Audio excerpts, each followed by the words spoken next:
Guys be the bull welcomes you again. Yes, ये company के अंदर प्रमोटर्स खुद अपनी कंपनी के शेयर खरीद रहे हैं। इवन हर क्वार्टर में पिछले 2-3 क्वार्टर से लगातार खरीदी जारी है प्रमोटर्स की खुद की।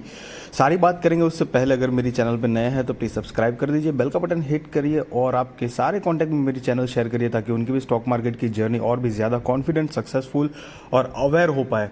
तो पहले कंपनी के मार्केट कैपिटलाइजेशन की बात करेंगे तो 2570 करोड़ का मार्केट कैपिटल है। मतलब ये एक स्मॉल कैप कंपनी है तो थोड़ा रिस्क फैक्टर तो है। पी रेशियो देखेंगे तो 10.77 है। एम कैप रैंक 2 है, फेस वैल्यू 10 की है। एम कैप सेल्स ग्रोथ देखेंगे तो 1.75 है। ईपीएस 100 का आसपास है। पीबी 7.57 है। 52 वीक हाई की बात करेंगे तो 1775 रुपये का था और 52 वीक लो की बात करें तो 791 रुपये के आसपास प्राइस गई थी। बुक वैल्यू शेयर करेंगे तो 139.54 है और डिविडेंड यील्ड 0.18% है। तो मतलब ये कंपनी भले ही छोटी है लेकिन फिर भी डिविडेंड दे रही है। कंपनी की अगर रिजर्व्स एंड सरप्लस की बात करेंगे तो 5 साल पहले कंपनी का रिजर्व्स एंड सरप्लस 43 करोड़ के आसपास था, जो कि अभी बढ़कर हो चुका है 288 करोड़ का। मतलब रिजर्व सरप्लस बहुत ही बढ़िया तरीके से कंपनी ने ग्रो किया है। वहीं पर अगर कंपनी के टोटल असेट की भी बात करेंगे गाइस तो 5 साल पहले अगर कंपनी के टोटल असेट जो है वो करीब 81 करोड़ के आसपास था। मतलब 81 करोड़ 57 लाख रुपीस के आसपास कंपनी की टोटल असेट थी, जो कि अभी बढ़कर हो चुकी है 708 करोड़ के आसपास टोटल असेट है। तो गाइस कंपनी के रिजर्व सरप्लस बढ़ रहे हैं, टोटल असेट बढ़ रही है। कंपनी देखो स्मॉल कैप है, वो एक रिस्क फैक्टर है, बट प्रमोटर्स भी अपने कंसिस्टेंटली पिछले 3-4 क्वार्टर अगर देखेंगे तो माल अपना खुद खरीद रहे हैं। कंपनी के ऊपर लॉन्ग टर्म और शॉर्ट टर्म बोरिंग की बात करेंगे तो लॉन्ग टर्म बोरिंग 5 साल पहले करीब 8 करोड़ के आसपास थी, जो कि अभी कम होकर 1 करोड़ 64 लाख रुपीस के आसपास ही है। और शॉर्ट टर्म बोरिंग की बात करेंगे तो 5 साल पहले 1 लाख रुपए ही थी, जो कि बढ़ गई है 129 करोड़ के आसपास कंपनी की शॉर्ट टर्म बोरिंग्स है। बट कंपनी बहुत ही बढ़िया तरीके से अपनी बोरोइंग्स को अपने बिजनेस ग्रोथ में यूज कर रही है, क्योंकि कंपनी का ट्रेलिंग 12 मंथ्स का जो टोटल रेवेन्यू है वो 1510 करोड़ रुपए के आसपास है। और वहीं पर कंपनी का नेट प्रॉफिट जो है वो 101 करोड़ है, जो कि पिछले साल के कंपेयर में देखेंगे तो कंपनी का सेल जो था, मतलब टोटल रेवेन्यू 1140 करोड़ रुपए के आसपास था और कंपनी का नेट प्रॉफिट 87 करोड़ था।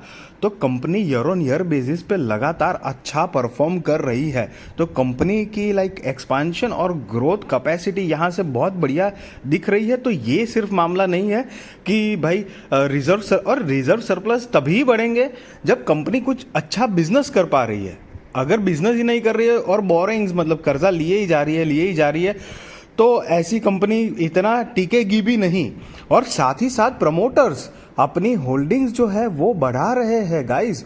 और कंपनी ने पिछले जितना भी साल का कंपनी का रिकॉर्ड है, कंपनी इतनी पुरानी नहीं है, मतलब ऑल दो एकदम भी नई नहीं है, लेकिन समझो कि एक 7-8 साल जितना समझ सकते हो आप, तो काफ़ी अच्छा रिटर्न भी दिया है। यहाँ पर अगर प्रमोटर्स की बात करेंगे तो आप देख सकते हैं 31 मार्च 2023 के हिसाब से प्रमोटर्स के पास 50.1% का स्टेक है। एफ आई आईज 11.48% है, डी आई 2.58% है और अदर्स 35.84% है। और एक भी स्टॉक प्रमोटर्स का प्लेज नहीं है, मतलब गिरवे नहीं है।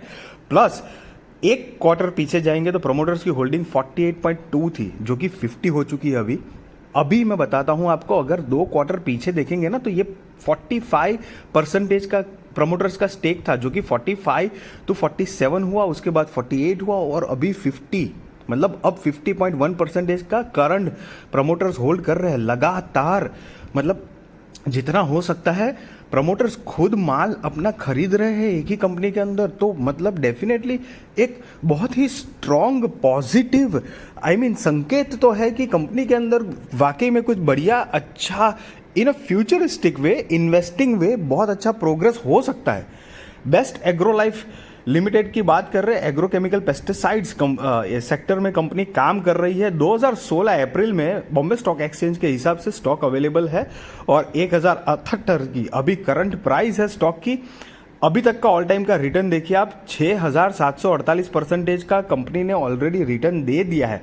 बट यहाँ पर रिस्की पार्ट है। रिस्की पार्ट ये है कि आप जैसे ही चार्ट पैटर्न देख रहे हो तो चार्ट में रिटर्न तो बढ़िया है, लेकिन जब जब गिरावट आ रही है तब 35, 40, 50 55-60%, मतलब समझो कि एक 50% तक भी इसमें गिरावट हो सकती है। तो ये बात तो डेफिनेटली है, बट अभी अगर पिछला हाई कंपनी का अगर काउंट करेंगे तो पिछला हाई करीब जो हमने देखा 1775 रुपये के आसपास स्टॉक ने अपना ऑल टाइम हाई लगाया था। उसके बाद अभी की ये जो प्राइस है तो कंपनी करीब करीब मतलब 35% के आसपास, मतलब 33-35% के आसपास ऑलरेडी करेक्ट हो चुकी है।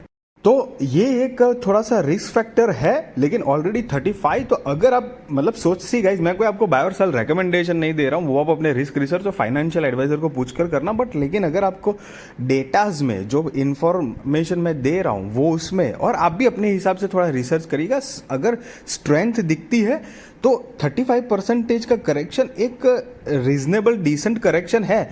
और कभी कभी क्या होता है, कुछ स्टॉक का नेचर ही इस तरह का होता है। देखिए अब एक बारी बड़ा सा गैप आया, दूसरी बारी बड़ा सा क्रैश आया, और ऐसे करते करते करते ही स्टॉक ने मतलब यहाँ तक की अचीवमेंट दे दी है, यहाँ तक का रिटर्न दे दिया है। वो भी एक पहलू होता है जो हमको समझना होता है। Still I am telling you guys, मैं कोई बाय और सेल रिकमेंडेशन नहीं दे रहा हूं, बट आई होप कि मेरी इन्फॉर्मेटिव वीडियो आपको अच्छी लगी होगी। जरूर फोकस रखना इस स्टॉक के ऊपर। अच्छी लगी मेरी वीडियो तो लाइक करिए, शेयर करिए, सब्सक्राइब करिए, और आपके सारे कॉन्टैक्ट में भी शेयर करिए ताकि उनकी भी स्टॉक मार्केट की जर्नी और भी ज़्यादा कॉन्फिडेंट, सक्सेसफुल और अवेयर हो पाएगा। Thank you so much for watching this video.